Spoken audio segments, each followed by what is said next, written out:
Hello and welcome to this week's live chat. Um, Hopefully your weekend went well, but this week we're going to be talking about aquarium salts. So if you've got a saltwater tank, I would like to know from you what your favorite salt is to use in your tank and why you use it. So is it the price? Is it the ease of mixing? Is it because you've only got a fish only tank, is that why you use it? I want to hear from you guys what your favorite salts are. And I give you a little bit of a reason why. I guess it was a week ago, 2 weekends ago. Hey, thanks for joining! It's always exciting so we start over on Instagram, and it's always exciting to have people follow us from Instagram over to YouTube. So thank you for following along.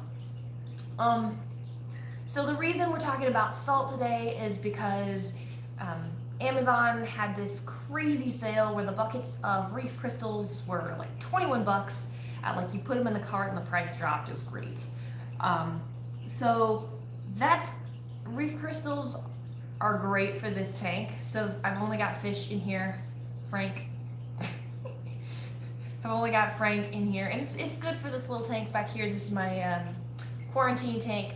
But I've noticed recently when I have been testing my nano reef that my magnesium and calcium are through the roof. And I do water changes and I can't get it down.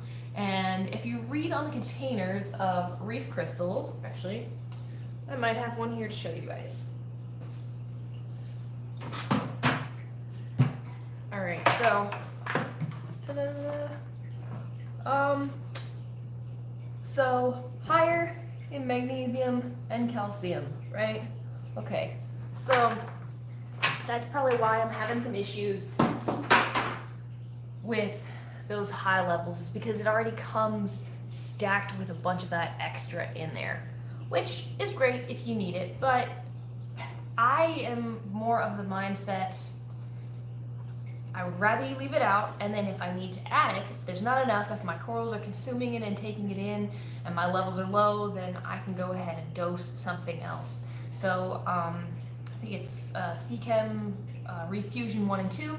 So for years I've used that, and I still have that, and if my levels are low, that's where I would go ahead and dose. But if you've already got so much of it in there, you can't really take it out. So that's where my dilemma is. But at the same time, 21 bucks for 160 gallons of salt is a really, really good deal. So what I might do is just use that reef crystals for this tank, because it's significantly, it's 75 gallons versus the nano, which is only 20. So I might just use it on this one and then buy another bucket of salt for my nano reef. Now, there's a bunch of different kinds of salt out there. Over on Instagram, you guys were mentioning how the Red Sea Coral Pro is really good. If you want top of the line, Tropic Marin is amazing. It's pharmaceutical grade ingredients. I worked at stores before where they used Aqua Forest, that I've heard is really good. So I'm curious to know from you guys who are watching this, what's your favorite salt and why? What makes it the favorite salt for you? Let's see, we got a question here. Went on vacation for 2 weeks. Got back on Saturday. My Kenya tree was huge. No one was there to do water changes. Are there a lot of... I'm wondering if you have fish in the tank maybe, and the fish waste, the Kenya trees are using that. Although I've heard that Kenya trees can take over tanks, so maybe it's just I don't know, maybe it just got settled in. Oh, that's weird. It closed and it's not opening up. That's an excellent question. I wish I could give you, yeah, Kenya trees like nutrients for sure.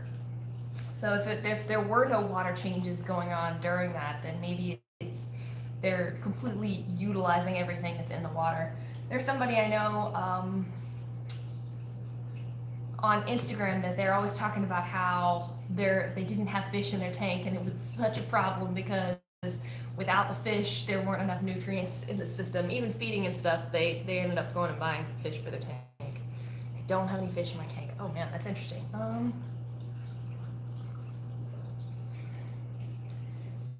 Did you have somebody feeding while you were gone?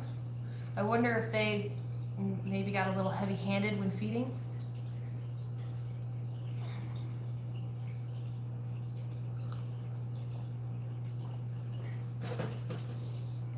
Heavy-handed, huh, Frank? Frank thinks there's no such thing as being heavy-handed when feeding. In fact, the main reason we were doing water changes is because the nitrates were high. Uh-huh. Yeah.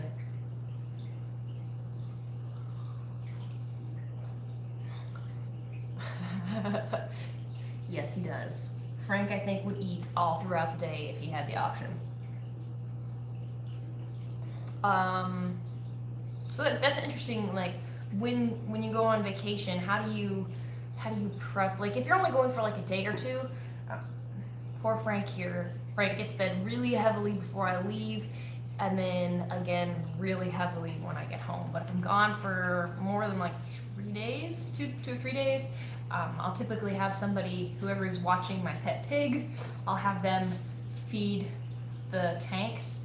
But I've got these little, I got one over here too.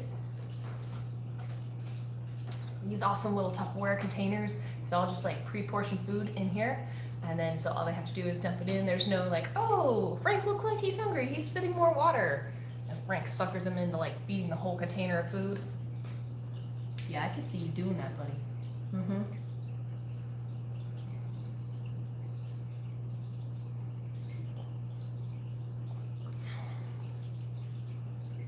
And then testing saltwater mix before.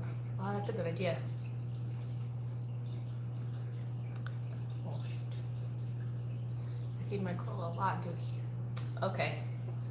So yeah, maybe that's why you had all that growth if you fed heavy before you left. You know, most corals are kind of slow eaters.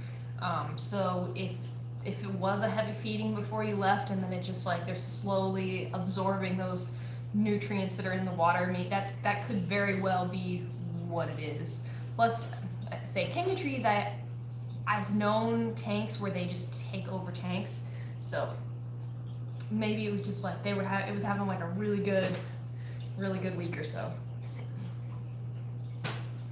Yeah, you bring up a good point, Chris. Making sure to like test stuff in. You can see, so like what you guys can't see at the end of the tank, there's a window, and the branches from the palm tree are blowing against the window, and Frank is seeing that, and he's over there spitting water, trying to get the palm tree to feed him. Yep. Yeah, you. I'm laughing at you, buddy. Anyway, yeah, testing things in small doses before adding them to your tank is a good idea.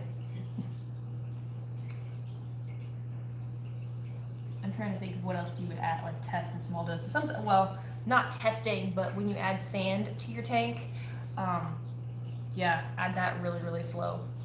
You don't want to stir stuff up.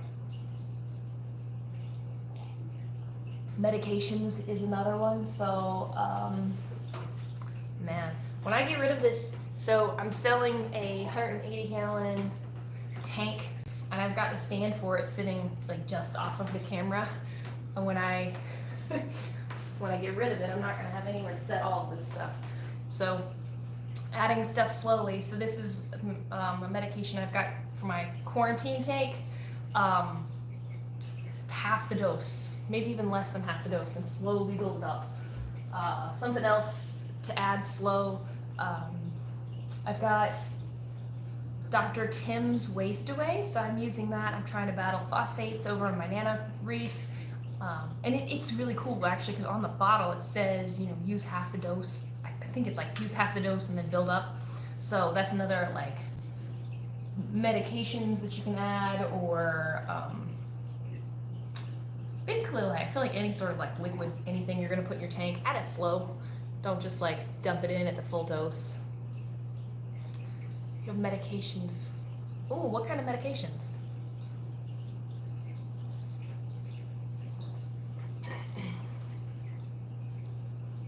Oh, interesting. So how do you like those waste away gels? What Harkins Aquatics is talking about, Dr. Tim's has these, maybe like this long, like these little, they come in like a plastic sleeve and you stick them in your sump, and it's got this like gooey blue gel, and over time it consumes like the waste, like the phosphates and the nitrates and stuff in your tank, and like the gel is supposed to change color.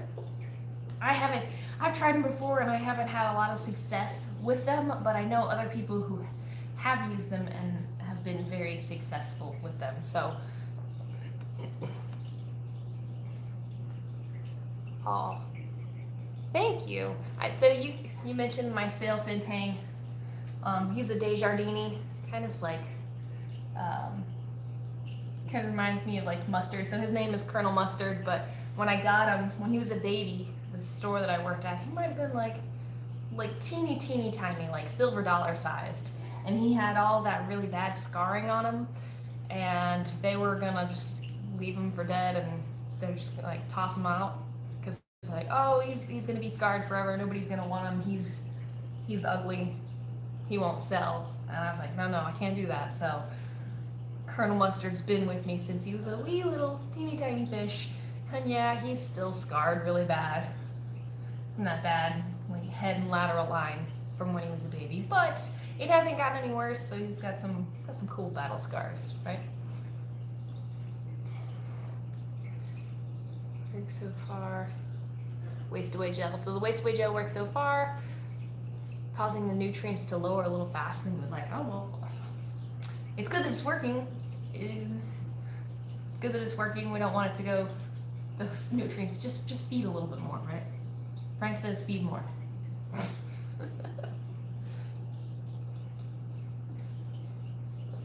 Aw, yeah, I'm a sucker for, especially fish. I'm a sucker for all the underdogs.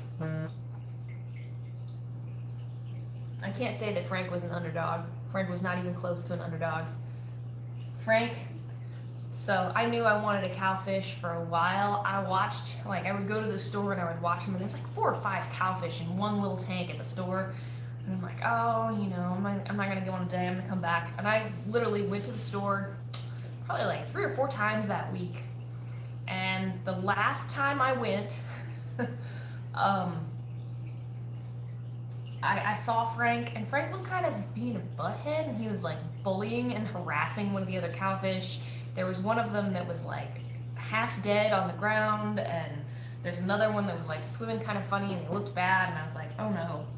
Like, well, Frank is already like, he's the top fish. I know he's a fighter because I'm watching him be a fighter. So I know like he's not gonna take anything from anybody. With him being a cowfish and then being kind of slow and awkward, I wanted that. And so that's how Frank came to be. But I already had the tank set up. I knew I was gonna get a cowfish. I just wanted to make sure I got the right one. And knock on wood, Frank's been around for 5 years? No, 5 years. Yeah. October will be like his 5th birthday. Frank has been around. Frank made it cross country in a 5-gallon bucket in the back of my car. He's a trooper. He lost half of his horn to a clownfish. It's like a quarter of his size.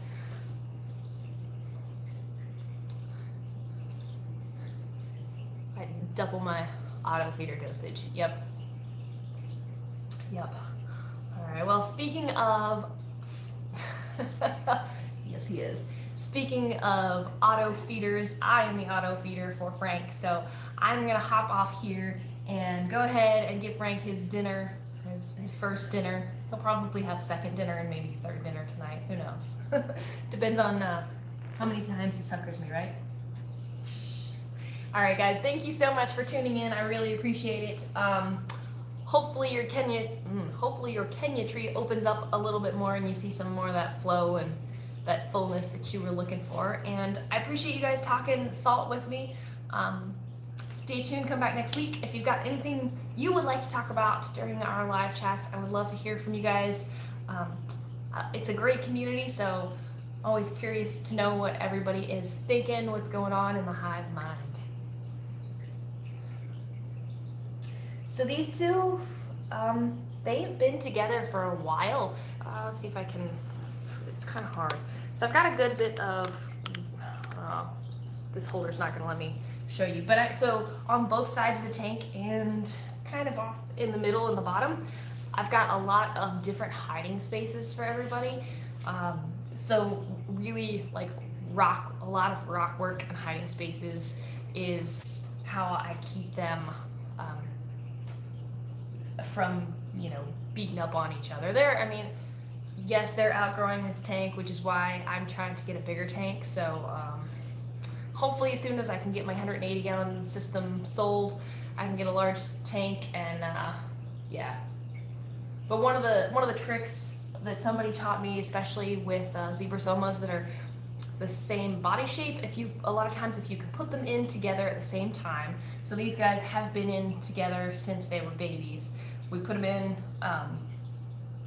so they know, but also giving them space and just kind of trying to keep an eye. It's funny, the yellow tang was kind of a bully for a while, and now that Colonel Mustard, that Desjardins, has gotten bigger, he's a little bit more of the top fish. So yeah, maybe we'll talk about that next time, about pairing fish together. It's a good one. All right, thanks for watching. See you next week.